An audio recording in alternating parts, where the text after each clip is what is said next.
Okay, what was I supposed to be updating you on? I was telling you, I was like, oh wait, hold on. I don't want to tell you. I don't want to tell you too much. Oh, I think we were just talking about our days. They're just checking in Oh, to see check how it things in. are going. Yeah. I didn't want to disclose too much because that's the whole purpose of the podcast. But my day, man, the day started off.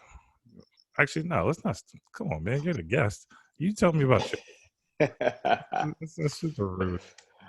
Yeah, you tell me about. uh, yeah, my day was good. I worked my full day, um, and then what I do, I finished my Psychology Today profile. So I'm up and official on Psychology Today. So people can start looking me up, and that's a great, interesting journey that I'm on. So I'm excited to see where this journey goes.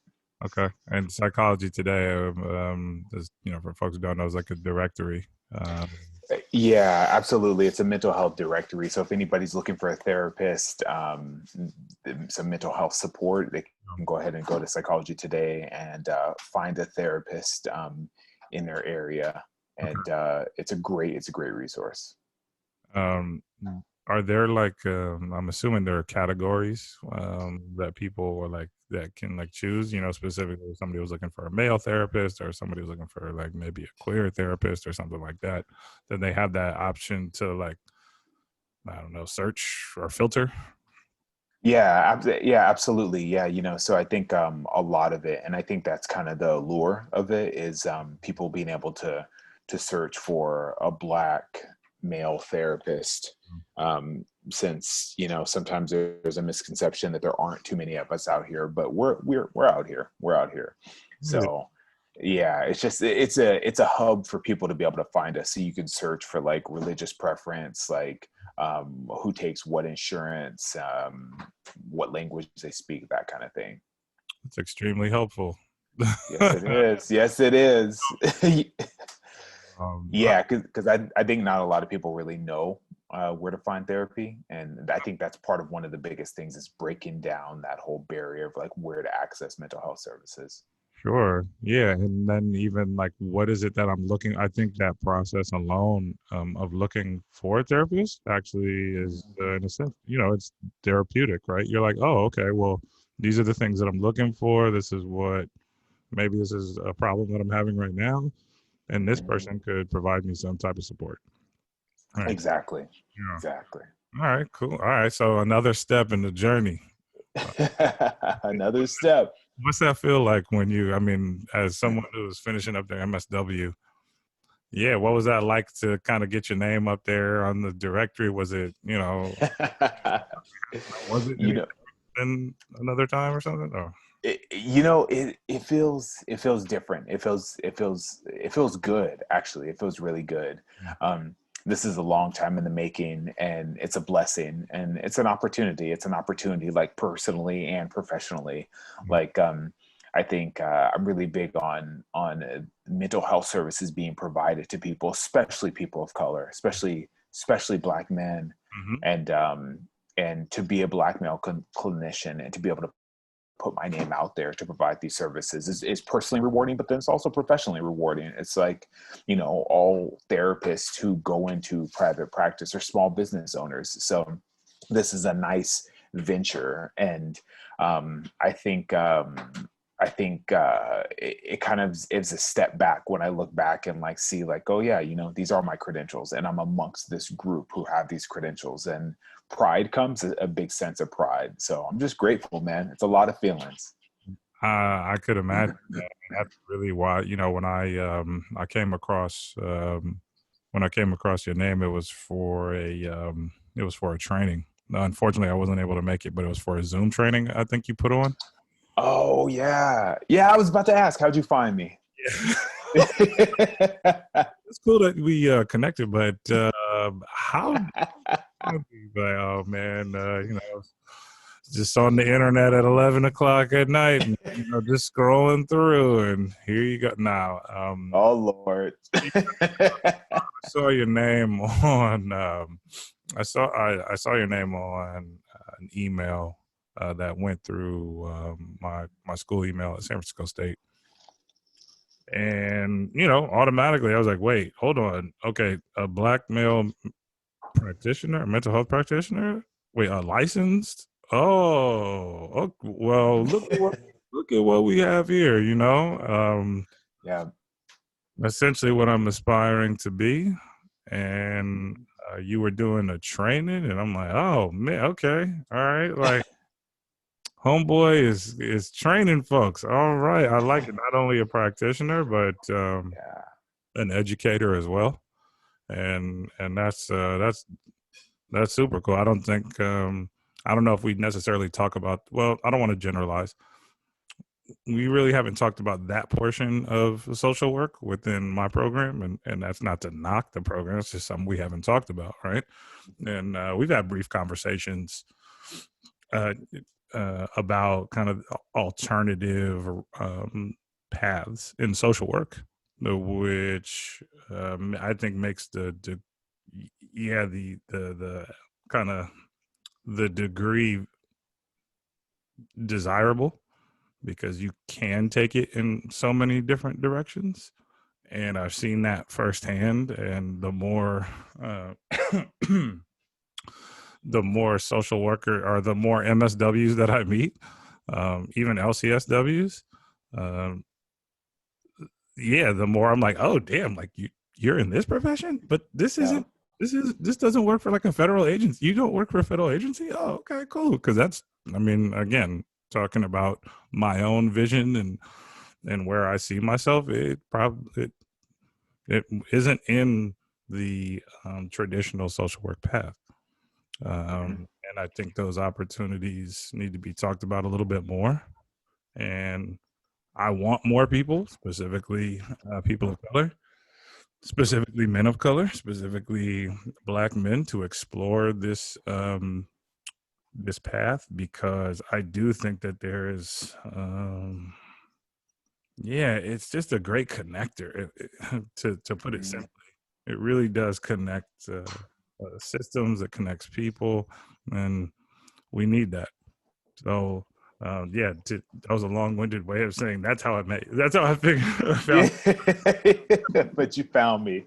I Yeah. did, and I felt kind of weird because, well, I intended to go, but I couldn't make it. But I wanted to connect with you, and that's why I was like, oh, dude, this is the guy who I need to have on the podcast. Like, if I couldn't, if I wasn't able to hear your training, at least be able to understand a little bit more about your path to being a licensed clinical social worker and Yeah.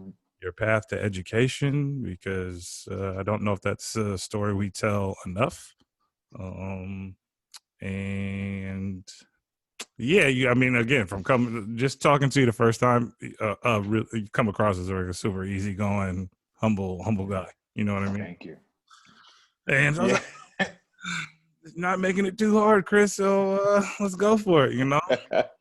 Yeah, man. Well, I'm happy you reached out, Joseph. Really, I'm happy to reach out, and I'm like, really, it's always great to connect with other social workers, and especially other Black social workers and then Black men. So, I'm happy you found me on LinkedIn. Yeah. That's another thing for folks listening to, especially for people who are trying to move up in their career. Use LinkedIn. It helps. It really helps. Yeah. I've been.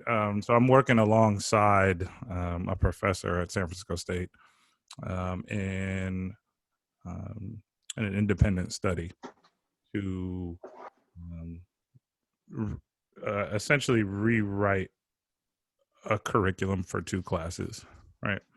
And part of that is professional development because I don't think we do that enough within our program because we're talented. Like there's a bunch of talented people. There's a bunch of really talented people. I just don't know if they know how to like articulate that. Yeah. You know? Yeah. Um, Hmm. and yeah, that's just one portion that we can improve in. So yeah, I'm super glad you mentioned that. Super glad. Like, oh, that's what I was telling you before. Now I remember. I will never schedule this meeting on a Friday again. Um, I wasn't thinking. I was mentioning. I was like, I'm in my MSW grind mode, and I'm just going. And sometimes, there's a lapse. There's a lapse, and that's why I have this adult beverage. I see you're staying hydrated, which I'm staying hydrated. You got my water. Try not to be parched. no, no, you should do. So yeah, man, I was trying to think about like where to start, and yeah, the more that I am like just pulled towards education and educators, I want to know what your early experiences were in education. Like, what kind of Mhm, student were you? Because I think we all have had our own unique experience. Um, mhm, and we've mhm, all had an experience. I feel like I'm being super redundant here, but for the most part, if there's something we all, and when I say we all, in the country, no matter your ethnicity or religious background, we've all had an experience from like kindergarten to like maybe 10th grade. Most of us have gone to high school, right? Not everyone mhm. completed, but we all have that experience, and we know that our experience as a child are major. Um, so were you like, yeah, what kind of student were you, or what kind of kid were you? You like the, yeah, I'm on it. Like, I know what I want to do with my life. You don't have to worry about Chris. Chris is going to be all right, you know? No, it's funny. It's funny you say that because I was the kid. I was the quiet kid, very introverted, very quiet and shy, Uh, and spent a lot of time with myself a lot. Like because my mom had to work, so working two jobs to support us, and spent a lot of time by myself a lot. And so I'd say I was the unmotivated student. I never liked school. Never liked school. It just, to me, it always felt like a drag. And I think part of that was because there were other kind of like life circumstances that took away my attention. So I just couldn't fully focus on school. Um, and it wasn't really till later that I looked at it through that lens that like I just felt like school was burdensome. It was repetitive. It was the same thing. It wasn't really speaking to me. And sitting in a classroom for 8 hours a day just did not speak to me at all. yeah. So I was a marginal student. I always knew that I like was going to do something great, and I always felt like deep in my, not even deep in my heart. I really had a high self concept, even if some things in my life didn't really support that. Like my mother was a very strong person and role model, and really instilled this faith Mm. in me and my brother. So that faith really translated to, I was put here for a reason. I have gifts, I have talents. And so although I might see a C or a D on my report card, that's not going to impede me from becoming what it is that I'm meant to become. Yeah. So went through elementary school, then went to high school. Yeah, didn't do well in as far as my grades, and then in high school I graduated with I think a 2.3 GPA. And I purposely say that because I want people knowing. I want people to, especially younger people who are listening to this, to know that like you can still achieve and you could still get somewhere even if you don't come out as that 4.0. And in high school, I'm the first one in my family to go to college. So in high school, as kids were talking about going to Stanford or wherever, I'm from Sacramento. So, all those schools in California, everybody's talking about that. I knew I was going to Sac City College. And I was like, I'm gonna do city because I'm not really seeing anybody in my family, or not having anybody in my family, and not having like a lot of other people in my sphere of influence who went to college. I didn't know how this process worked. I didn't know how to apply for scholarships, all that. So whatever. My mom went to City for a bit, so I knew where City was, and I knew I could go to junior college. So I went there, went to junior college for a couple years, and start to just enjoy school a little bit more. I was double majoring in international relations and psychology, Okay. um, and knew I wanted to help people. Didn't know what that looked like, but just knew I wanted to help people. Mm. And one day, they always have those transfer fairs, and I was walking outside, and I walked past this booth for Hawaii Pacific University, Yeah. and I saw this folder, the brochure, and was just taken by that, just mesmerized by that, Mm. and then just kind of like fixed my ideas on like, could I go to Hawaii? And mind you, no money, no resources, whatever. But I always believed in dreams. I still believe in dreams, and I'm a big believer in hope. So I just thought, maybe I'll move over there. And me and my one of my best friends, he's still one of my best friends to this day. We were both at junior college, and we both moved over to Hawaii. Okay. And he ended up leaving after a few months. I wanted to leave, Yeah. but thank God I didn't. I it was hard to adjust, and I actually applied at San Diego State because Okay. I was like, it's too difficult here in Hawaii. But thank God I didn't get in, and then I ended up staying in Hawaii. And 11 years later, I left with a master's degree. That's where I met my wife, and just a lot of great, beautiful things happen in Hawaii. So all that, to go back to your original question, is like, I was not, I was not the best student, but reframe, I'll say I wasn't a motivated student Mhm. because the school system that I was in did not speak to me, but I loved learning. Mm. And me personally, as like as a social worker, as a clinician, just as a human, I Yeah. really want boys to know to not confuse the two, to not confuse just because you may not like school with not liking learning, because it's so important. I mean, life is hard if you don't like learning. Yes. So for me, it's like I read all the time, and just I feel like our mind is so powerful. So that was something that I knew as a kid and know now as an adult, and fully embrace and practice. Yeah, that's interesting. I mean, I think we have very similar experiences in our early education in terms of just not probably not feeling like we were represented or not seeing us in and not only us in terms of like skin tone or ethnicity, but maybe just us as an individual, right? We didn't see someone to connect with that was also, um, yeah, just in a similar circumstance, right? Mm-hmm. And I also really, I love the fact you talk about learning, right? It's not necessary, especially when we're in early education. Majority of the stuff that you're learning, I would argue, there's some basic stuff. Okay, yes, you need to learn how to read, and there's some basic math that you should know. Mm-hmm. But majority, in my mind, is learning how to work alongside someone else. That was one of the things that in my experience. I felt like everything was on an individual basis, and we know that that's not how the world works.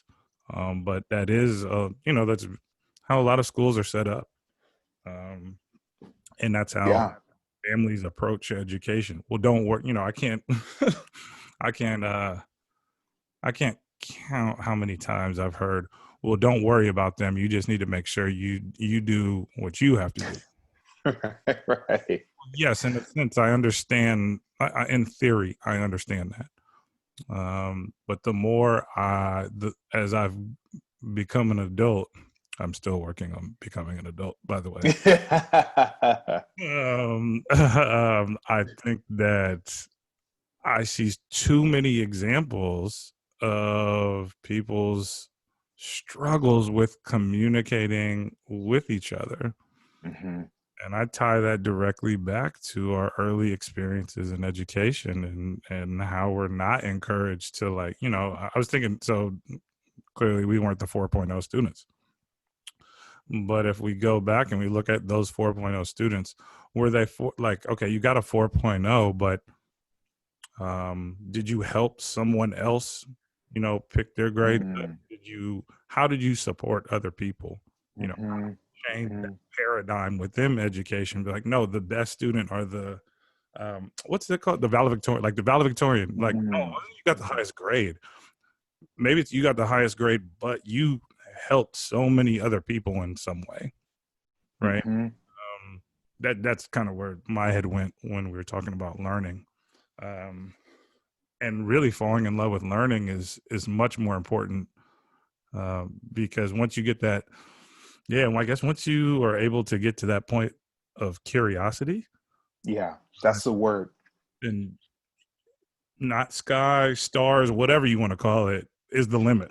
you can go as Mhm. far as you want as if you can hold on to that. And I think we lose that over time. I mean, I'm extremely fortunate at 36 to be going back to school. I'm like, Mhm. oh man, okay, damn. Never would have thought that I would have taken 15 years off from Yeah. grad and then say, you know what, I'm gonna go back now. I was like, really? Damn, that's crazy. I mean, it's still kind of crazy to this point. I'm like, damn, I can't believe I'm in school. I can't believe I'm about to finish school. Uh, Yeah. But see, and that's the thing too. I think those journeys, like I was saying, that people bloom at different times in different ways. yeah, And so, like you taking 15 years off, like I remember when I went back to my MSW program, I was so stressed out because I'm like, I'm 28. I'm going to start this program at 28. And when I graduate, I'll be 31. And damn, I'll be so old, 31. and, and me stressing about 3 years and 31 and what does this mean, and now it's like, who cares? So yeah, anybody who's thinking about going back to school, just go, yeah. because you figure that 3 years is going to come anyway, so you might as well get something out of it.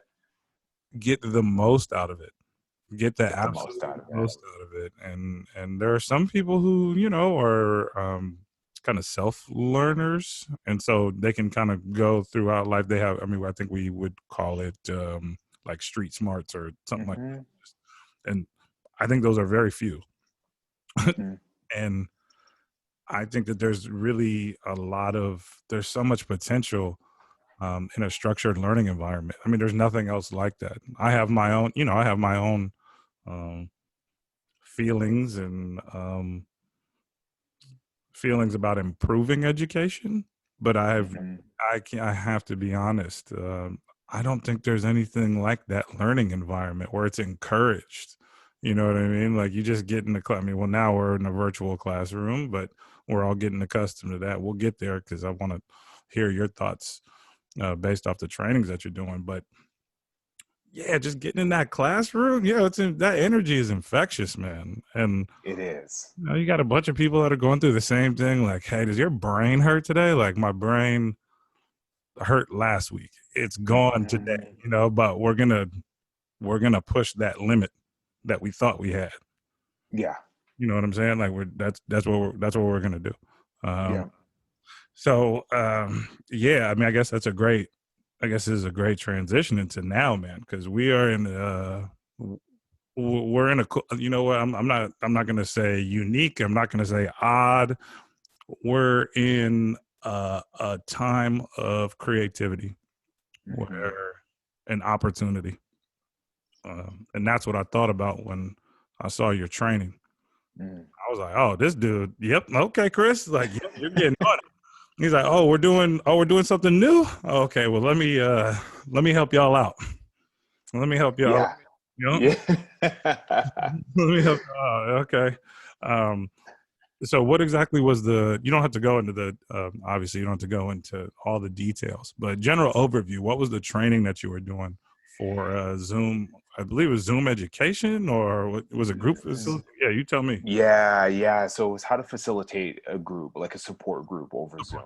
Okay. And so basically the gist of how this came about, I'd prior to this whole pandemic, prior to March, I'd used Zoom a couple times in my life. Yep. And with my job, I had been running a support group, and as a way to stay engaged to the people that I work with, like as soon as the pandemic hit, I just switched over and started doing it weekly. And there was a lot of trial and error here, just fumbling around with the buttons, fumbling around with different ways to engage people, trying to breach that gap Yeah. of the in-person. And at first it was like, okay, this kind of works for me. And then I found that, like, a coworker would start asking me a question, then I'd explain to another coworker, then I explained, and I was like, well, maybe let me just kind of show the staff. And then I had the idea. I was like, I wonder if, like, a group, if somebody could benefit from this. And, like, to be honest, like, that I kind of like talk myself out of it. I don't know. Maybe what I don't know is special. You can call it imposter syndrome, whatever. Whatever. And then finally I reached out to the folks where you saw the training, and they were like, yeah, we'd love it. And it's funny because here it started with this idea of like in my head, I don't know if people would really want this to like, I've been asked to do 4 trainings with them. I did 4 trainings with another place, and there seems to be this need here, and there's definitely the need, and then I'm fortunate that people have appreciated what I bring to the table and my ability to facilitate a group and create that space. Yeah. So yeah, it's been a perfect way to innovate, and I love facilitating groups, and I also appreciate really training people. So Yeah. that's how that came to be, man. It's been a great experience so far. Yeah, I think again, man, it's you call it what you want, where our paths have are intersected. I just finished running our facility co-facilitating um an 8 week 2 8 week groups Mm, with the software company here in the Bay Area. And I gotta, tip my hat to my co-facilitator, also LCSW, Erica Boskie, phenomenal woman. I don't know. I mean, I have a high motor. I can go right. Like when I get in, doesn't matter. I got all the energy in the world. And when I when I met her, I was taken back because she might have more energy than anyone that I've ever come across. Um, and what Uncle Phil said. Oh, are we back? Oh, are we coming back? we're good. We're Oh, good. back. Okay. All right, here we go. All right, so we're back. I was like, So you were Yeah, I know, man. I was just about to email you. oh no, it's fine. I was looking at your face for a second. I kept talking, but I was like, man, this dude has not moved his face. I'm like, okay, I'm just gonna keep talking and I'm gonna act like everything's fine, we're all good, and then Zoom shut down. But either way, all right. So So boom, you were facilitating groups I in was the Bay. I was co-facilitating groups in the Bay, and I think I was in the middle of shouting out on my co-facilitator and my professor, who's the LCSW. Her name's Erica Boskie. Um, Shout out Keystone. That's her private practice. Uh, I was talking, yeah. I was just mentioning, I've always prided myself on having a motor. I have a lot of energy. Um, and when I met her, I was like, oh, I thought I had energy. So, I'll stroke her ego, even though she's not around. Even though I stroke her ego all the time, I stroked her ego in groups, and people were like, "Yeah, it's true. She's pretty dope." So she is whew, man. So she teaches at San Francisco State. She teaches at Sonoma State. She is a yoga instructor. She's a certified doula. She is a counselor at a high school in Santa Rosa, and she has 3 kids, and she has one more on the way. And she just started her PhD program at San Francisco State. So homegirl is just. Wow. Ooh, I don't use this word often. Actually, I don't use this word because I can't stand it. Because I think it's overused, but I'm going to use it because it's fitting. She is amazing. She is amazing. It is. Uh, I've given her. Yeah, I can never give her enough praise. Not only just because of the work that she does, but the amount of care that she gives to people, how Yeah. nurturing she is. Uh, Yeah, that's special, and you can't teach that in a class. You know what I mean? That's not something you teach. It is something. It's a gift. It really is a gift. And so co-facilitate my first groups with her is like what? Like like I am learning, man. I'm just getting nugget after nugget after nugget. But it was interesting because we both had to like after we um I let her know about this opportunity. right? Like I was like, yo, I think you I think you'd be perfect for this. Do you want to do this together? She was like, yeah, like duh. Why wouldn't we do this together? I'm like, well, I don't know. So either way, it was this unique experience to almost be on not the same playing field, because obviously she's had far more experience facilitating groups in that kind of therapeutic setting, Mhm. right? Like I've coached for a long time and I've facilitated some groups, but not like this, right? Sure. But so I say the word unique because neither of us have had experience facilitating groups through Zoom. She's like, no, straight up. She's like, dude, I don't. This is weird, right? I'm like, yeah, it's weird, but I'm assuming you've done this before. She's like, no, I've not done this before. This is different. I've done telehealth, but I've never done group. Like, no, no, we're Yeah. learning together, and Yeah. I guess I'll add that she's humble too, right? Like for her to admit, like, yeah, I don't, shit, we're figuring it out. Mhm. So it's cool to just kind of hear you talk about that. And actually, we talked about that briefly, but to be in that place at the same time. And Yeah. um, yeah, Yeah, and you know too, I think Joseph, with that, it really connects to the mental health field and the creativity that like I feel like is present in a lot of clinicians, just a lot of people in this mental health field. yeah, Um, and like I know a lot of social workers with backgrounds in like entertainment or something else. And I think like whether you have a background in entertainment or not, just like being able to be creative. And so part of part of my learning was how to just be creative and use just some ideas and then like have like the fortitude or the courage or whatever it is just to put myself out there and try these ideas and be like, oh, okay, this is how it works out. yeah. But yeah, it's definitely a new space and it looks like it's going to be like this for a while. Oh, this is we're here. Yeah. Absolutely. And I think that's a great, I'm not opposed to it. It's just something that we have to adapt to. There's some folks who are like, I don't like it. I don't, it's like, yeah, well, it doesn't really have to do with what you like. You know what I mean? Right. We're here to serve people. You know what I mean? We're here to support people. And Hmm. um, the way that we're gonna have to, or if this is going to become a standard, then yeah, we need to adapt, just like any other, any other technology or um, our training. You know what I mean? If we're talking about like CBT or DBT, whatever it may be, you know what I mean? Like, hey, look, you got to get trained in this. If you Exactly. want to use it, then you got to be trained in it. Yep. Yep. Exactly. Yeah. Got to adapt. Got to adapt. Or don't, and see where that and Right. Right. or don't. I'm a firm believer in the freedom of choice, and so if you don't want to, hey, go right ahead.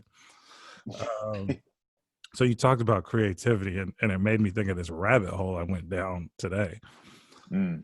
So I'm building this curriculum, or building this group for my internship, which is at a community college here in the Bay Area, supporting the mental health of student athletes.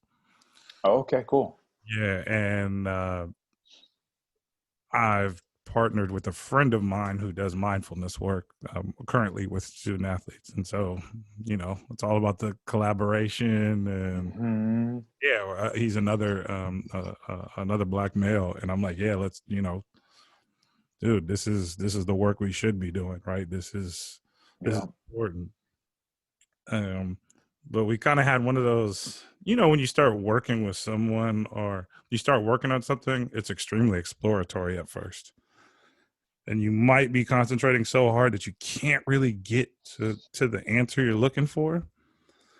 And so I was going through that creative process, and the first theme was curiosity. Like, curiosity. Okay, what do I want to ask someone? What would I want to ask a group of young student athletes about curiosity? And it could 1,000 questions were running through my head, right? I'm like, okay, yeah, Yeah. we get this. How do I get? Okay, what do I do? What do I do? It's not coming to me. And so I literally sat back in the chair, and I was like, who's a super creative person? I just want to listen to a creative person talk, so I can maybe pick something up, right? Like Mm-hmm. not focus so much on creating, but just listening. Right. And I was thinking, I was like, you know who's pretty creative? Maybe like an astronaut, like or not creative, curious. Like an astronaut or somebody who works in space has got to be super curious, right? Because that whole job is like, well, I don't know. Yep. There's a whole, my whole job is figuring out the I don't know. And I started listening to a podcast about some folks talking about measuring how to measure light, and Mm. um, measuring light is gives us the ability to know about other galaxies and again, rabbit hole. Rabbit hole. Truly, truly. Really. So I'm sitting there listening, and at a certain point my head hurt. Like I had a headache, man. I was like, okay, I get. I don't. I just confusion, man. I was confused. Like I was like, dude, I'm Yeah. thinking about clients. Okay, I'm thinking about how to serve them, but this is the creative process that I enjoy. I Mm-hmm. like. I like the creative process. Normally, at the end, when I get some sort of piece, Mm-hmm. during that process is frustrating, extremely frustrating. Um, and I'm like, okay, all right, come on, keep going, keep going. I know at the end it's gonna be all right. It's gonna be all right. Okay, just work through it. But it's so fascinating to do this type of work. I never would have thought about this going into social work. Mm. Never would have thought about this. Like, how are you gonna serve somebody? Asking the right questions, which is Mm-hmm. so Mm-hmm. important in our work, right? Mm-hmm. And sometimes you have to just step away from the work. You have to go do something else. Um, Yeah. so has that been something that you like? I don't know. You can relate to in your experience. Yeah, the first thing that came to mind is like I think it's all about curiosity and it's all about creativity. And like when we're working with somebody, I think one of the best things that we could do is approach it from like a position of like, what is it like to be you? Like, Mm, what is it like to be this person? yeah. And to do that in a non-judgmental way. And I worked crisis outreach for 4 years, and that was such a fascinating job on so many levels. And I'd meet anywhere from like 1 to 5 people a day, and hearing their crises, like seeing them in the worst moment of their lives. Mm, And each of those gave me an opportunity to ask, like, wow, what would it be like if I were in this situation? yeah. And I really think like as clinicians and just humans, like that's a great place to start. Like, what's it like to be you? And to genuinely listen with that. Because I don't think it's a matter of like, we're not going to fix everybody. It's not a matter of like, like you're healed. It's more of like, I see you. I Hmm. see, I see you and you matter. Yeah. And I see like, I think sometimes we just need somebody else to see our pain. Yeah. And so to be able to see somebody for how they are, I think that's what really goes a long way. And with that, that's creativity. I mean, that's creativity and curiosity. I feel like a lot of the stuff that like that I say that I come up with has been my times working with people. And part of it's like, stuff that I use to affirm myself growing up with challenging circumstances. But then also like when I'm counseling somebody, sometimes like I feel like the voice that comes through me is actually for me as well as it is the other person. So like now I kind of look at like counseling, therapy, groups as like improv of just really just allowing yourself to be in the moment. And with groups, like I'm fortunate, like I don't get nervous with them. I just enjoy them because it's like, what's somebody going to throw at me? And like, how am I going to work with this? How am I going to work with this? So I think it's that curiosity, it's that creativity that makes it just rich and alive. Yeah. Uh, so, where I talked about Erica before as being a mentor to me, and Mm-hmm. watching her has been instrumental in my development, not only as a person but as a social worker. You talk about this approach of like it almost sounds like fun. You know what I mean? Like in a Mhm. way, it is It is fun, and it is fun. Yeah. um, where did you get that from? Was that something that you came in with already, or did did you have a mentor? Because I think relationships are important in all of our lives, right? And we need to be seen, or we need to be heard, Hmm. not only as a client, um, but as a facilitator or a student or whatever it may be. So yeah, where'd you? Hmm. Yeah, Yeah, and like so it is fun. I mean, I think like this work is fun because one, it's something I'm curious about, but yeah, then also I get to use my gifts. I get to use these gifts that I was given in an abundance, and like I feel like getting to use those is just so fulfilling. And the way I've always approached jobs, like yeah, going back to something that you said earlier, like to be honest, like there are a lot of social work jobs that I see that just don't speak to me, yeah, and God bless some other person who does that. But like I was in that position of like, okay, well, I don't know what I want to do, but I know I don't want to do this thing. mhm, And a great job came up, and I was like, great. I do this, and then I kind of get tired of it. I'm like, wow, like this job was the peak. I don't know what else I want to do. Ah, man. And then something else great will.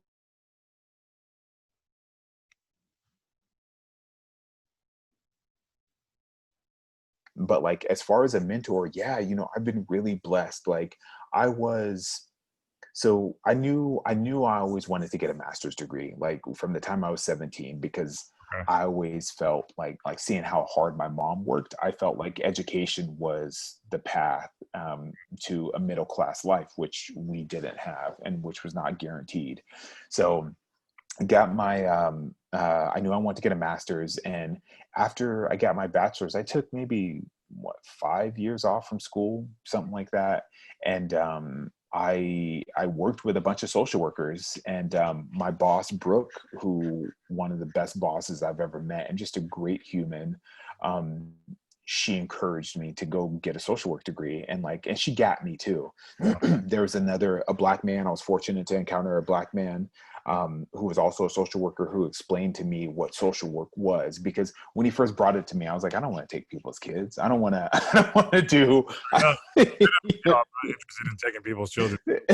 Right. And that is what's again, that's the stigma behind social work, right? Yeah, exactly. And then, like, God bless him, Chuck, like, he was like, this is what you can do with it. You can do this.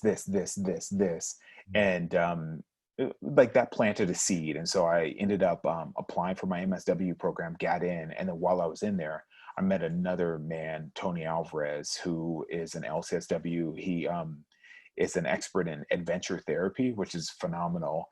Okay. And he got me. And I find that like part of this I've been so blessed is because along the way, being that not typical student, that person who was kind of motivated, like self-motivated, but not motivated by what was put in front of me with school.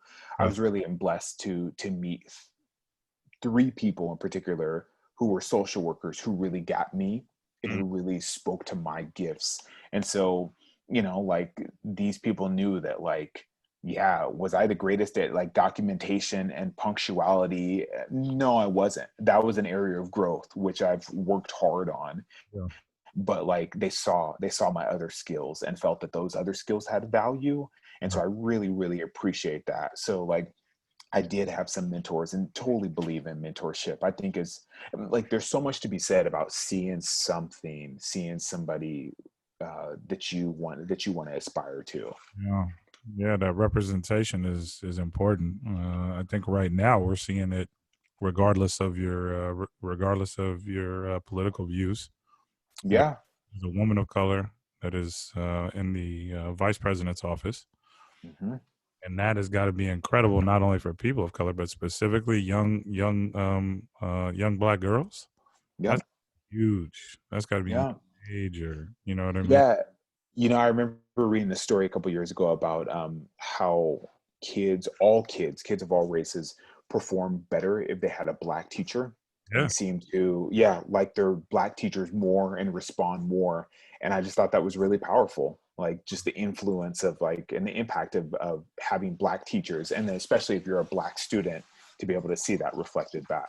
Yeah. Did you have that in your education? I mean, before. Well, yeah, at all. I mean, I know you mentioned you had a really influential black boss, but were there teachers, black teachers that you were like, Oh, funny you say this because I think I may have had two black teachers in my whole life. I think this is from elementary, high school, high school, multiple colleges, junior college, Hawaii Pacific University, University of Hawaii, like two black teachers. yeah, And wow. And the boss that mentored me, she was a white woman, my age, yeah.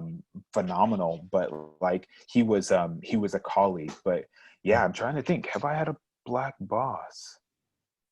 Dang. Wow, maybe going back to like McDonald's or something. Yeah, man. No, this is one of the. I mean, I think that's kind of we're getting to the root of some of these obstacles, right? Mhm. I didn't until I was very fortunate to go to Norfolk State University, which is a historically black college in Norfolk, Virginia. But before that, I definitely did not have any black instructors. I had a mentor who was a football coach and a psychology teacher in high school, but I didn't take his class, and I'd never played for Mhm. him. It was Mhm. just one of those. I think he was the moderator of the Black Student Union. Um, Mhm. and that was by no means am I knocking him, because he was essential in helping me through school and answering a lot of questions about myself and just kind of helping me navigate through a predominantly white elite high school where I didn't Yeah. really feel I mean high school I don't want to go into it, but high school is weird. High school is freaking a whole different ball game. Right. Right. When people say like, "Dude, I loved high school," I'm like, really? Did you? Damn. Okay. Why? What? Yeah. Yeah.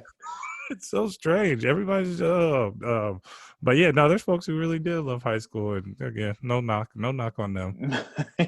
I wasn't one. Yeah, damn, yeah, no. I mean, it's funny to think about. One of my coping mechanisms is laughter, and like, Mhm. so when I get in uncomfortable situations, the jokes start flowing. I mean, I'm going right, and it happened like I think last month.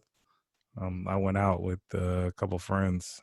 They were all white, and we went to this neighborhood in San Francisco called the Marina, which is a super conservative white. Mm. People would identify it as like a young white Republican, very college Mhm. frat sorority, whatever, right? I don't go to that neighborhood often, but it just so happened that we were around, and we're like, oh, let's get a drink or let's get something to eat. And I remember stepping on that block, and I was like, oh my God, I could feel it. I was like, oh, all right, well. And for 2 hours, I was joking around. It was fun. It was hilarious, but people didn't recognize it. And then a friend of mine texted me, who I was with, texted me the next day. He was like, dude, you were on yesterday. And I was like, oh, you're talking about my coping? You talking about my coping mechanism? You talking about how uncomfortable I felt out there? He's like, dude, that is exactly what that was. You know what I mean? That's Yeah. exactly what it was. So it's interesting to Yeah. have that have that Yeah, thought. how we cope with that. How we absolutely. Yeah, Absolutely. absolutely, man. So yeah, I mean, we need representation, and yeah, I kind of want to pivot to this idea where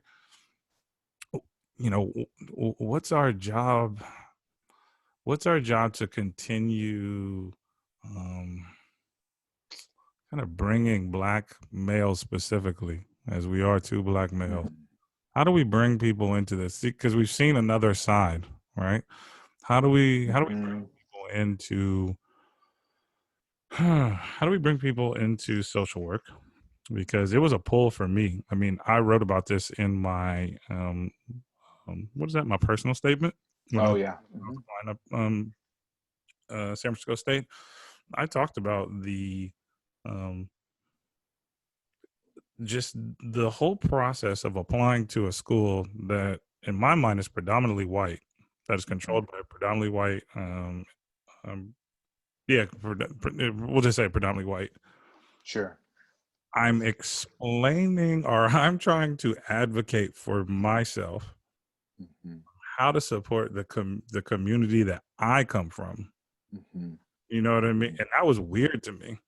You know what I mean? Hmm. I was like, wait, I'm proving myself to you? Like, who the fuck are you? Right. Right. You know what Right. I mean? Like, and thankfully, I came in um, and met with the director of my program. Shout out to Dr. Jerry Shapiro, who is, you know, uh, a very just an authentic guy, director of the School of Social Work at San Francisco State. Caring, loving, Hmm. plays no fucking games.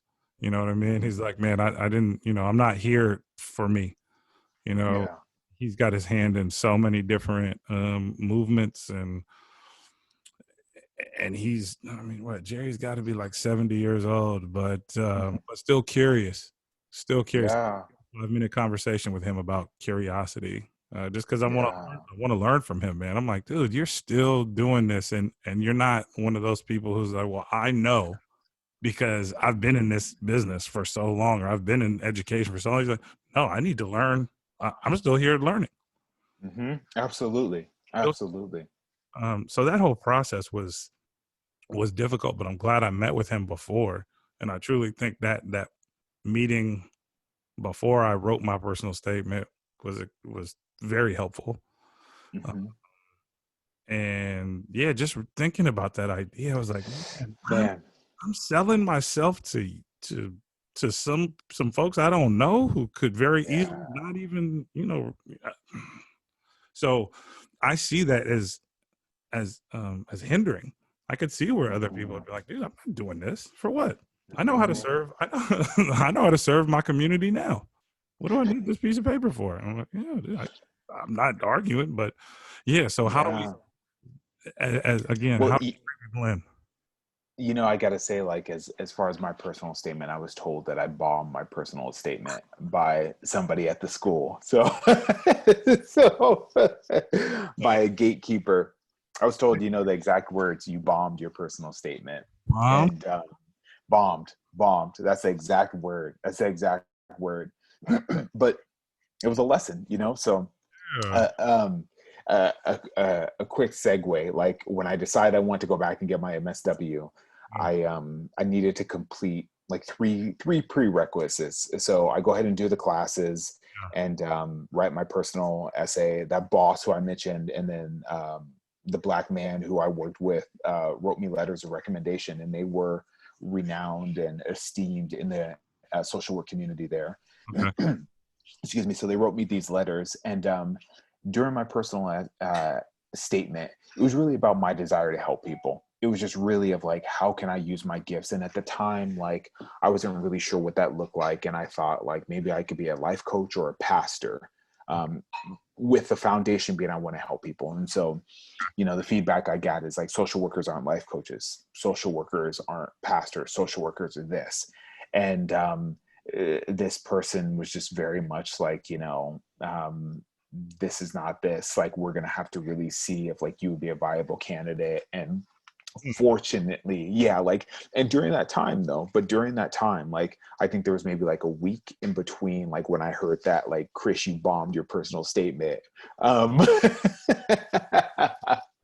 I can't get over that. So, this is someone that was part of the institution, right? That yeah. Yeah, this was the gatekeeper. This is the gatekeeper. was, So it was like, I was pissed. I yeah, was pissed. I'm not laughing at you. I'm just, No, I feel you. I feel you. Yeah, I was pissed, and I was like, this is my future. This is, I put all my eggs in this basket, and I went from anger to like, okay, how much do I really want to help people? And I really had to think like, yes, this MSW like could help me with X, Y, Z, but if I don't get this MSW, like, am I still committed to helping people and to using my gifts to help people? And so during that like week, it was a shift. And so by the end of the week, I was just like, you know what?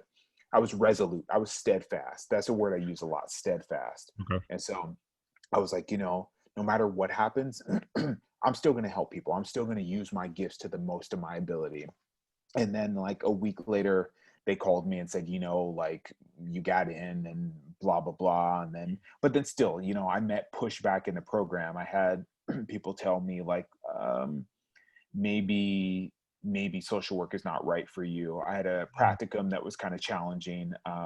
Didn't really get along with my practicum supervisor, and had somebody say, maybe social work is not right for you. But I knew it was, because the fortunate thing, man, is like, I'd already been doing crisis outreach, and I felt like if I'm sitting with these suicidal people Yeah.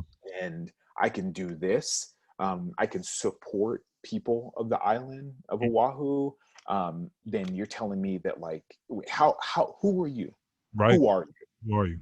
So that was good, because it like, I steeled myself, and I had to say, like, I just developed a resolve that, like, you know what, I'm not gonna, like, you're not for me, and so you can't speak into my heart, and so I'm gonna, like, block this out, and I'm gonna, like, continue to trudge forward. This is not to say that I did not have things to work on. I absolutely did have things to work on, but I just realized that, like, like, I'm a big believer as a person in, like, watering people's dreams, Mm. nurturing people's dreams, and it really pisses me off, man, when people want to shit on somebody's dream, because I feel like there's no reason to do that. There's really no reason to do that. If somebody has a dream, like, I was a kid, like, I wanted to play hockey as a kid. I saw myself as a kid, like, I could be an NHL player. Had I ever ice skated? No, but I had a strong sense of self. And so when I hear dreams, I get excited, and I give that excitement to people. Um, and and so I think, like, as it relates to social work, though, is, I know a lot of Black men who want to give back, and on, like, there's multiple avenues of it. One, it's just such a great and diverse degree. The way I describe it is, this is like the MacGyver degree, Mm. that if you have, like, creativity, if you have creativity and you have an MSW or an LCSW, boom, Mm. sky's the limit. Sky's the limit. You can do things that people have not even thought of. So, like, I want people to push themselves and think about this. Like, a couple years ago, I would have never thought I would have been doing Zoom trainings, but here I am, and I think this is just the start of what lies ahead for me. And, like, when I recommend an MSW to people, it's like, I think I love the career flexibility. I love the career flexibility. There's the opportunity to, go into private practice, which I'm doing now. If you don't like it, you get burnout, you go work for an agency, you go work for a hospital. Yep. There's that. But I think, like, I think with social work, part of it is I think social work schools need to attract and Mhm. purposely go after people of color, Yeah. and specifically Black men. Like, there was one other Black man in my class, and then one the year before. Granted, this was Hawaii, All right. so it's a little bit different, Yeah. but still, just still. And I think, like, I think also we need to talk more about, like, men in the healing profession, and men as, like, healing and health professionals. Sure. Um, yeah, so there's just so much. There's so much, and I want to see, like, a crop of, like, new people, new men, new Black men decide that they want to become social workers. Because, I think about, as an aside, and I think about this as a professional, as now I'm a LCSW, and people will be looking at me for services. I had to find a regular primary care physician recently, and I was looking through for Black primary care physicians, and, like, out of the list of, like, 60, there were maybe three or four, and two were just retiring. Yeah. And there was, like, a frustration and a sadness there. And I think, like, what it's like for people to not be able to see themselves and get that understanding when they need such vital services as a doctor, or or as a therapist or a dentist or whatever. So um, I think it's incumbent on schools really to get the word out and like, hey, this is what social work is all about. And then also too, like we started the conversation about, to talk about different narratives of social work, Yeah. because as both of us were like, we don't want to take people's kids, but social work is so much more than that, Oh you yeah. know, Oh yeah. like working in crisis, working in hospice, working with now like child actors. Yeah. There's been so much that like social work has afforded me. And I think really, um, if we would talk about, and I'm sure this is probably being done in some programs, but like the entrepreneurial aspect of social work, and like, you know, how to use these like tenets of social justice and like social self-determination, Mm-hmm. um, uh, to really move society forward. And like, this is an opportunity to make a difference in your community and for yourself. So, Yeah. um, I mean, one of the people that's coming to mind right now that we've both been in contact with, and I just met him. I can't remember if y'all just met or you known each other for a little while. Was Devin? I think it's Lewis Buchanan. Just got hired for the Las Vegas Raiders, you're right, uh, right. and Yeah. I saw that on LinkedIn, and I was like, wait, well, actually, no, I didn't see it on LinkedIn. My director, the director of my program, sent me that because I was already doing work with student athletes, Mm. and I was like, wait, what? Oh, LCS, I mean, not, MSW working for the Raiders as the alumni director, and then I looked up, looked up a little bit about him, and he's got his foundation that supports the mental health of Mm-hmm. young Black athletes. I'm like, Mm-hmm. bingo. See, Mm-hmm. this is the narrative that needs to be told, right? There are more opportunities than just taking people's kids. You know what I mean? Like, you nailed it when you said career flexibility, right? And Yeah. I think that's something that people walk into an MSW or think about when we talk about social work. And in my conversation with him, I had a brief conversation, and I just sent him an email last week because I want him on the podcast. I think Mm-hmm. this is an important narrative, right? Like his story alone is so damn cool. Like this dude was an all-American football player, tried out for the Raiders, got cut, could have easily walked away. And Yeah. you know, this is a common story, right? This is a super common story within professional sports, but we can't overlook it. I don't know many of us who understand giving your life to something for so long Yeah. and then Mm-hmm. not having that dream come true. Mm-hmm. Most of us don't know what that's like. You know what I mean? And for him to play at such a high level and then to get to that point and be like, okay, I'm here now. And be like, yeah, well, that's, and it's over. Right. Like that. It's over. You need to Yeah. figure out something else. Now, fortunately, I hate to tell the whole story, but fortunately, you know, he had a mother who was an MSW. Fortunately, he did, he was like, okay, like there is something else, Mm-hmm. and he presented. I think he presented on depression after depression in professional athletes after their career. And I was, dude, you nailed it. You know about this. It's something that you had a lived experience that you're able to talk about. And Mm-hmm. he presented at the Black Student Athlete Summit at the University of Texas. He was late running to his presentation, trying to get his shit together. There's a woman who's walking and sees him kind of struggling getting his poster boards and all this other stuff together, right? The woman comes up to him and was like, "Hey, are you going to the summit?" He says, "Yes." She's like, "Do you need some help?" He's like, yeah, actually I do. On the walk there, they start talking. I think she worked for, I forgot what college she worked for. She's the person who let him know about that job with the Raiders. Hmm. Because when I asked him, I was like, "Dude, how did you find out about that?" You know what I mean? That's the first, not only the Mm-hmm. first time the Raiders have created that position, that's the first Yeah. in the league. Hmm. I'm like, dude, like, how did you find out about this? And he was like, look, I was late. I was looking a mess trying to get my shit together. this kind person was like, you look like you need some help.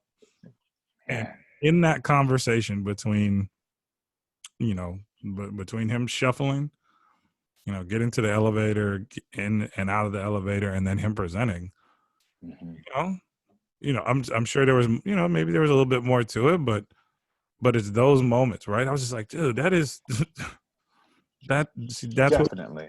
that's what people need to hear, and I hope I get him on the podcast. But again, it's such an example of the alternative path of social work um, that I not only do I love the story, but I just I have so much hope for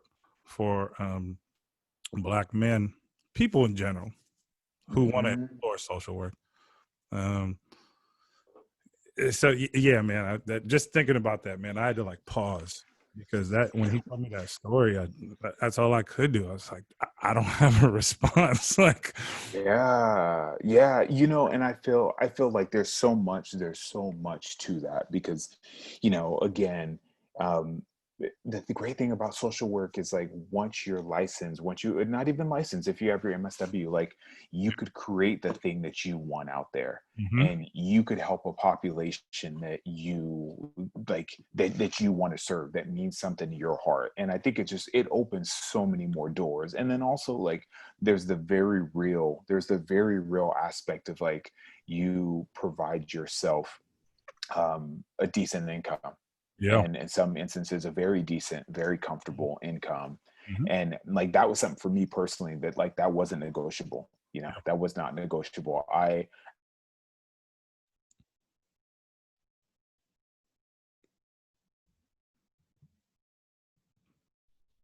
Uh-oh. Did you freeze again?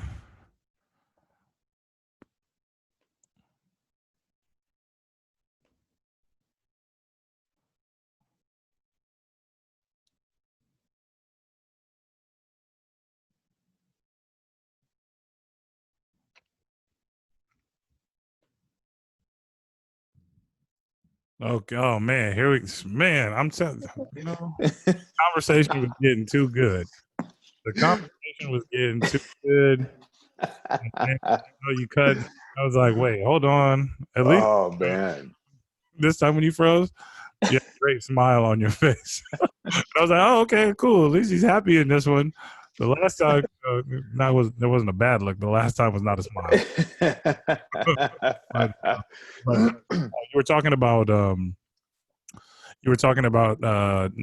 your salary not being negotiable, right? Like you're not working for free or nowhere near. Exactly. And something I said, and like really I completely do away and disavow the notion that like social workers need to be poor. I really do. And like when I went through school, like a lot of people kind of had that idea that like, oh, like we're just gonna kind of be doing it for the love of our heart. And I'm like, yes, I have the love, but I grew up poor. I'm not going back to poor. So so I'm trying to take care of myself and my family. And so I think there's a very real aspect of like when you are a social worker and you're competent, like you can get jobs. Like you know what it is, man? It's a passport. It's Yeah, a passport. And like, and I think back to like, and as like there's so much stigma in I think with Black men of like, oh, wanting to be an entertainer or a sports star. yeah, And like for me, I wanted to be a sports star too. I wanted to be Bo Jackson, but yeah. I couldn't be Bo Jackson. But so I felt like I need to make a surefire way that I can have a middle class life and be able to take care of myself. I'm not struggling anymore. I'm not doing it. And I think getting that master's degree was a way that's like, okay, I'm providing myself security.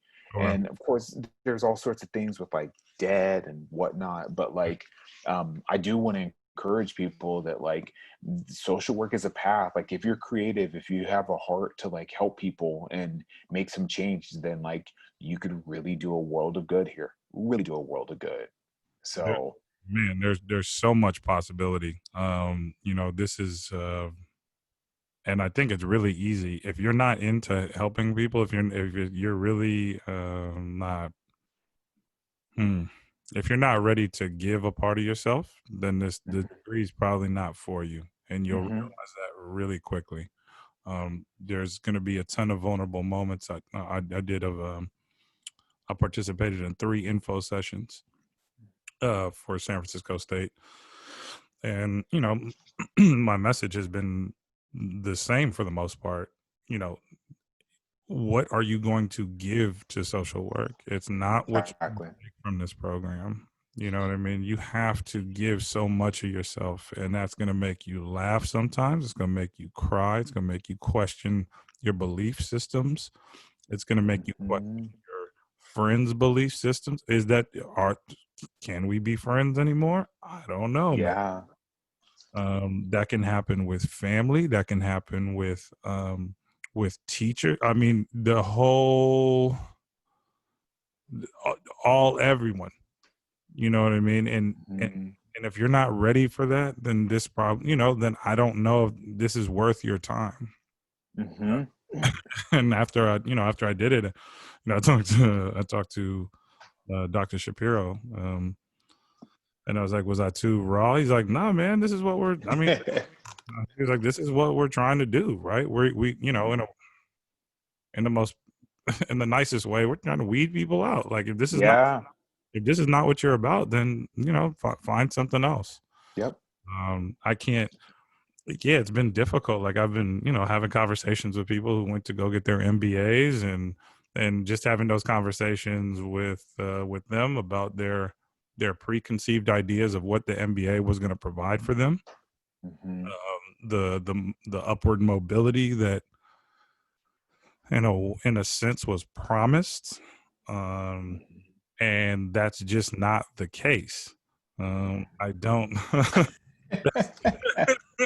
So, in a sense, it's kind of it is a little uplifting, and well, glad I didn't go that route. Well, and that's the funny part because I felt like before I went and got my MSW, I knew a few people who were teachers, went and did their teacher credential, and they were like, I don't want to do this anymore. Yeah, And then I met a few people who got MFTs and were like, I don't want to do this. Granted, I met social workers too, who were like, I don't want to do this. And I felt though that like social work was diverse enough that like when I felt like I don't want to do this, then I could easily pivot to something else. sure. And yeah, and I think like just for the personal aspect, like that's something that people need to know. Again, if you're creative, the sky's the limit. The Yeah, sky's the limit. yeah, yeah. So you're doing work, yeah, man. What? I don't want to go.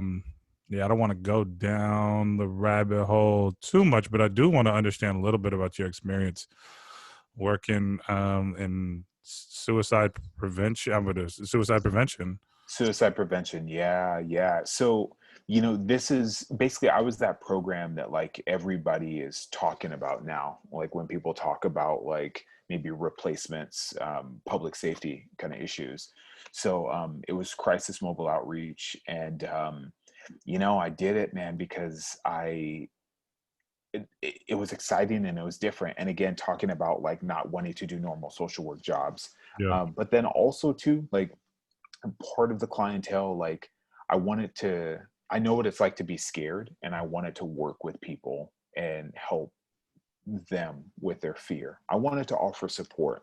mm, And it just kind of sounded interesting. I didn't know exactly what it would really be like until I got there. But the first time I met with somebody suicidal, it was like, whoa, like it blew my mind. It really blew my mind because suicide was this like such a distant thing that I heard of. Up until that time, I didn't know anybody who died by suicide, didn't know anybody who attempted suicide, didn't have a lot of conversations. But actually meeting with people and seeing like like the Department of Mental Health access line on the island of Oahu would get these calls and would dispatch us wherever we were, like around the island. So maybe I'm meeting somebody at like a McDonald's or a high school or Waikiki Beach, and it blew me away. It taught me so much about life. And I feel like I've always just had this immense joy and this reverence and appreciation for life. And so I feel like I was able to share that with some people. And what I learned from that, like, man, I learned so much. But one of the things is like not to talk somebody out of suicide, but to listen them out of suicide, you know, to really just listen somebody out of suicide. And I feel like my heart just went out to people. And like, so from that job, you know, like, I think the youngest person I saw was 5, and the oldest person I saw was 91. You saw somebody And live? somebody was 5, man. Yeah, somebody was 5. Yeah, yeah. It's crazy. And like, you know, with that, like I didn't even know that this would happen, but like the more I started working with people, like the kids really stuck with me. And I felt like I would kind of spend different time, more time with kids in a way, because I felt like, and this comes into my practice now. Like I work with at my job, I work with primarily youth, like 90% youth, and I love it, and it's invigorating. And the reason why is because there's hope, you Yep. know, and I feel like there's hope for everybody, but I feel like with kids, kids hold hope differently. Definitely. And Yep. like, yeah, man, and like the way like I like to smile a lot. I tell jokes, you know, and like humor is really big. And Yep. sometimes adults, we could be too stiff. And like what I say is like from like 16 and below, 17 and below, and like maybe 65, 70 and up, Yeah. like we can see people for who they are, Yeah. but between that, we're full of shit. And I feel like we're focused on just ourselves. We're focused on like, you know, whatever, like just more self-centered kind of pursuits. Oh, Um, but I felt like with kids, like a lot of it was that they had encountered maybe some adult, some family, some hardship that was no doing of their own yep. that they had to live with. And so a part of that was I saw myself in a lot of these kids, and I always had hope for myself. So it was really about how can I impart hope on these kids. And if I can just go and plant a seed, I'm not going to cure these kids, but if I'm going to see them for like an hour and a half, let me plant a seed, really listen to them, and then just pray that somebody else comes along and like waters it. Yeah. But I really wanted them to know that like the power of, because a lot of people would say, man, and it was a trip, a lot of people would say, you know, um, I told myself I was going to kill myself today, but something told me to call the hotline. Mm. And if you sucked or if you didn't come out, then I was going to kill myself. And I heard that story time and time again. And people would say it in a way like, thank you for not sucking, or, you know, thank you. Thank you for listening. And and my thing was like, you know, this is just, it's an opportunity to be just Chris, like Chris, a human. Yes, I was pursuing my MSW at that time, but what they really just needed was a human to connect with. Absolutely. And it really just made me like fascinated by life and fascinated by like why somebody would want to end their life. And so now like a big passion of mine in social work and just life is really to prevent suicide and really to support people in like intervening in suicide and teach suicide prevention. Well, So yeah, man. well, thank you for doing that work, man. I mean, that's incredible. That's incredible work. And it's also, I mean, when I hear you say doing suicide work in Hawaii, most people are not thinking about suicide when in Hawaii. Like, man, I'm going to surf or I'm going to relax. I'm going to go on an anniversary. I'm going to get married. Right. There's a lot of joy when when most people are talking about it. And um, yeah, that I mean that it just hit me like shit, dude. You're in Hawaii, and then the other part was you were talking about you were working with a 5-year-old who was suicidal. Man, that is Mm. you know again yeah. So thank you for doing that work, man. That's incredible. Um, what oh man, yeah, I'm stuck.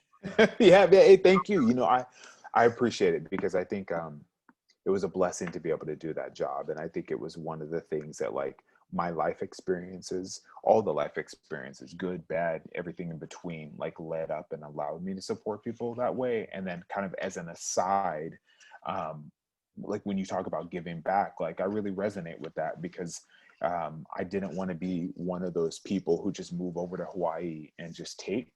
Hey, And there's a lot of people like that. I felt like I encountered a lot of people from California that same way, and I wanted to give. So I feel proud, honestly, that I was able to like give something back to the state for my time there, because I know Hawaii gave me so much, and I'm forever grateful. I'm hopefully everybody before you left, I hope they threw you a damn parade. They threw you a damn parade. Yeah, I mean, you were talking about that statistic with people who do better when they have a black teacher. Um, something I don't know any stats, but I'm sure that there's something similar, something reflective if we were looking at at suicide prevention advocates to counselors, therapists, whatever you want to call them. That's yeah. So how are you? Yeah, how are you taking care of yourself, man? Because I think one of the things that's coming to mind is like, dude, once you start working in that field, man, I would assume that something right now, even though this is different, this is a long term kind of quarantine isolation. You're kind of equipped for a hell of a lot, man. I mean, if you can sit there and you can listen to somebody talk, come on, there. This is what we're gonna do. I don't want to get you interrupted anymore, man. We're gonna Oh man. we're gonna end right here because I don't want this to keep happening. And I know I have I've taken some mental notes because I think that I say this that I mean everyone I have on the podcast I want to talk to them again because I think I have some really I think I have some really beautiful people who have unique stories and have stories that are longer than an hour and a half, and they have a lot of great insight. And you you are one of them. And so I really want to do this again, man, because I want to dive in a little bit more into this idea of this intersection of physical and virtual community, especially as we're talking about youth, because Yeah. um, they're growing up in it. I mean, everyone's growing up in it, but I think it's especially complicated for them to understand the differences are not even differences, but when when the line is blurred, right? Like, how do you navigate those relationships online? And I had an experience with a classmate of mine who talked about, he's a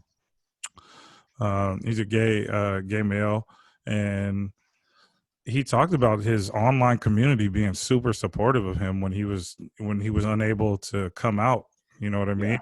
Talk about his sexuality openly with with the physical world. You know what I mean? And so I see there being a lot of benefit with the virtual world and virtual communities. But there is complication. There can be. And so I want to get your perspective um, as someone who's been kind of doing this work and as you're doing trainings with Zoom. Yeah. So yeah, man, I apologize for the It's all good. I really can't apologize for the internet because I don't think anybody really has. Not you. Yeah, it really isn't me. So so yeah, man. Before we end, if you could reflect on maybe the day or the week, month, whatever, 6 months, a year, and think about something that you love or that you're in love with right now, and then share that with me.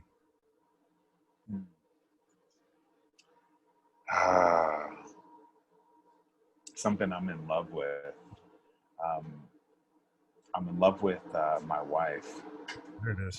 She's a great person, and yeah, she's just a joy. She makes things just everything better when I'm around her. And it's nice that like I'm actually getting the moment to like think about this, Mm-hmm. like, and to reflect on that. Mm-hmm. So her, and then just life. Like truly, the fact that I'm breathing is a gift. So, um, yeah, yeah, I'm grateful to be alive and healthy. Yep. Beautiful. Couldn't have said it better myself. I was getting ready to like whisper to you, be like, dude, say your wife. Just say it right now. Say it right now. Man. Good assist. There we go. Good assist. With the Chris Paul over there. Yeah, you know what I mean?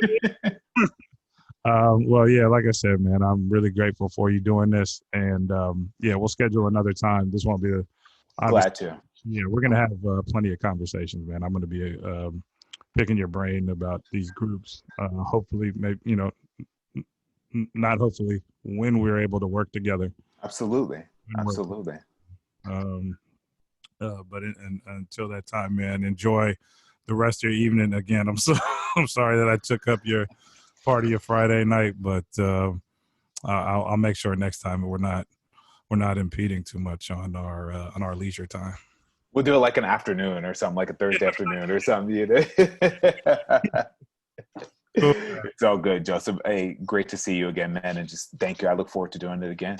All right, man. Have a good one. You too. Take care.